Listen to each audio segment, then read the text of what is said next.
Hi, this is Yvonne McNary for Central Kentucky Television, and I'm here with Dennis Morgeson. Good morning, Dennis. Good morning.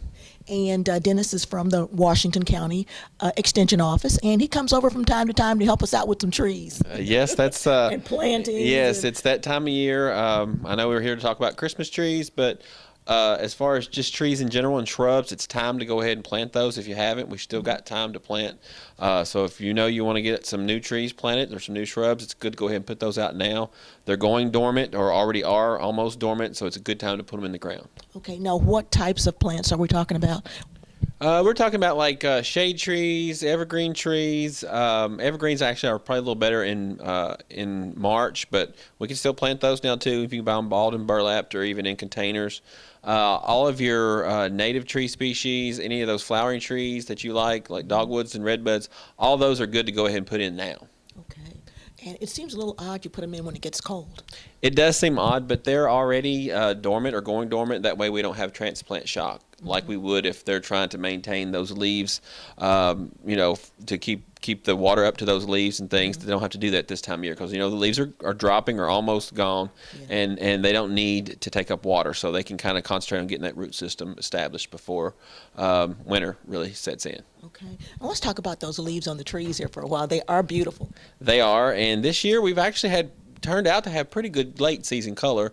The early season, because it was warm and kind of dry, didn't work out, but the trees that colored up later right now, some of them are absolutely beautiful. And what people don't know is that color is always there.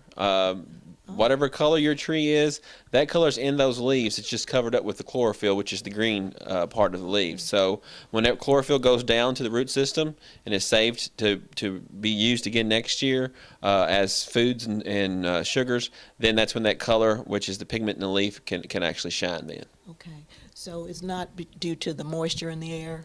No, it's not due to the moisture or any of that. That's just the natural pigments in those plants that can show when the chlorophyll's gone. Okay, and so that way you can choose the trees that you want for the color in the fall. Absolutely. That's if you know you want fall color, now's the time, or it was the time, is to pick out trees based on what color they are. Generally, most trees will color the same color every year. Now, some of them you'll see that's got several colors on it, and usually they'll be that way or may change based on that. But a lot of the cultivars they sell now, the red maples and some of the hybrids, they're pretty much every year going to turn the same color. And you can go out and even pick some small trees out in the forest now. If you want to move one to your landscape, you can do that. And whatever color it is this year, more than likely it'll be that color from now on.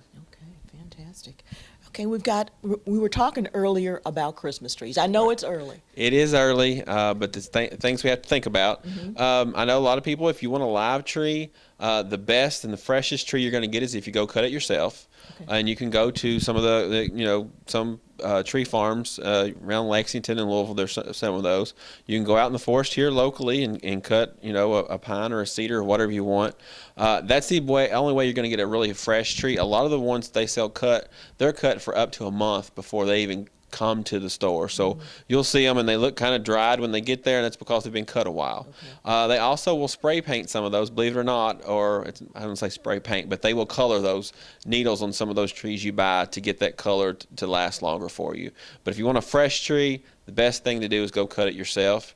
Some tips on picking trees. If you're going to get a cut tree, go pick out a tree and bend the needles between your fingers. And if they bend, without breaking, it's a fresher tree.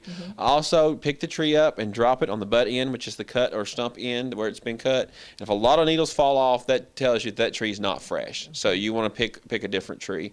Now, some people also, let me back up on that. Also, on your cut trees, there's a couple things you need to do to keep those fresh. Okay. When you get home, you want to recut that butt end, because whenever that's cut, that seals over, and basically the plant can't take up as much water or can't take up. Okay. So you want to recut that and put it in water immediately. That way you can get that vascular system to start rehydrating the top of the plant. Other things there's a recipe that you can do as far as your water goes to get your cut tree to last longest. It's a cup of corn syrup, which is the sugar the plant needs, a gallon of water, and I have my little cheat sheet down here, and 3 tablespoons of liquid bleach. Okay. The liquid bleach, that little bit of 3 tablespoons will help keep the bacteria and stuff down out of the water. The sugar is food for the plant, and then obviously the water is, all plants need water. So that'll keep your plant or your cut tree fresh longer. Now that is for what size tree? Any size tree. Any size You're just tree. going to keep your little container or whatever your stand you've got filled with that water. Okay. A lot of those stands they sell, they're not deep enough that, you have to fill it up a lot. So you may have to make your own or get a really deep stand to hold enough water in that, but it doesn't matter as long as you keep that butt end in water. You may have to do it every day. One thing about this mix is it won't hurt pets if they drink it. Okay. The three tablespoons of bleach in water is not going to be enough chlorine in that to really hurt anything. So you should be okay with that. But those are just a few tips to keep your cut trees fresh longer. And, people want to get their Christmas trees up earlier and earlier, it seems, every year. Just know that if you do a fresh tree, it's not going to last as long. It may not last the entire season if So you get might it too wanna early. Get it later. You may want to get it later, and it's best to get it later. At least wait until after Thanksgiving. A cut tree. Some other tips: keep it away from any heat source. You don't want the heat vents blowing on the cut trees because it'll dry it out faster. And if you can put it in the coolest room in your house, the better. The cooler, the better. So if you've got a room that you keep a little cooler, or that that room's not going to have as much heat in it, that's the best room to keep a cut tree. Now, there are some people that want to get a balled and burlapped or even a potted tree that they can then plant in the landscape after Christmas.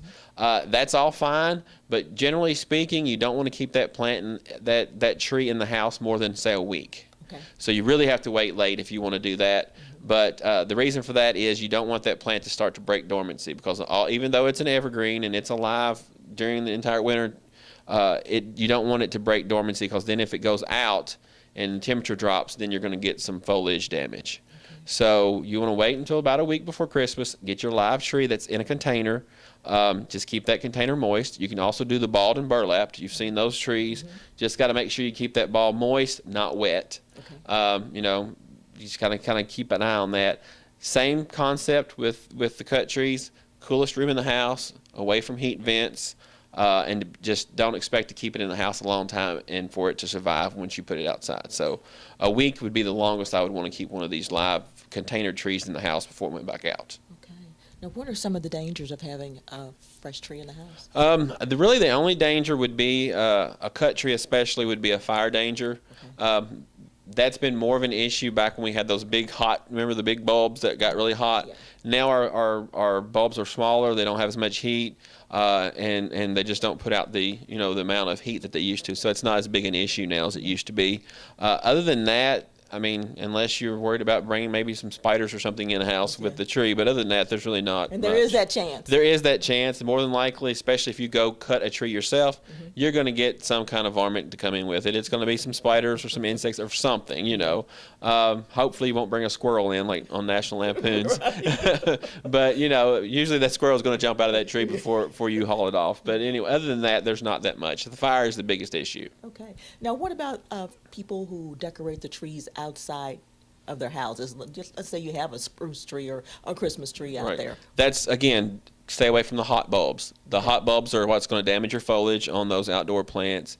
Also, there would be a fire danger with that. And you could run the risk of maybe causing that plant to break dormancy and cause the heat from the bulbs. But other than that, that's pretty much it. Outdoors, it's not as big a problem as it is indoors, because we have rain and dew and the moisture in the air and stuff. But those are the only things I would really worry about. Okay, and again, we should wait on that tree. We shouldn't get it too soon. Yes, I know everybody rushes the season. The stores are pushing us into it. But for a live tree or a balled and burlap, definitely wait. The closer you get to Christmas, the better to keep those trees and have them really looking nice. A lot of people worry about the needles falling. You're going to have needles to fall on these trees regardless. Even if it's a tree that's balled and burlapped or in a container, they drop needles. You may have even noticed some of the but some of the white pines right now out in landscapes, if you notice some yellowing needles on those, those are dropping their old needles now.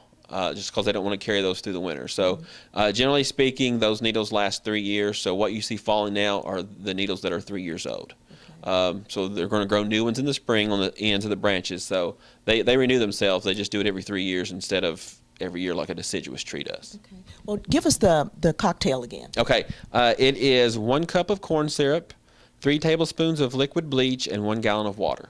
And you can, make that up as much as you need to at a time.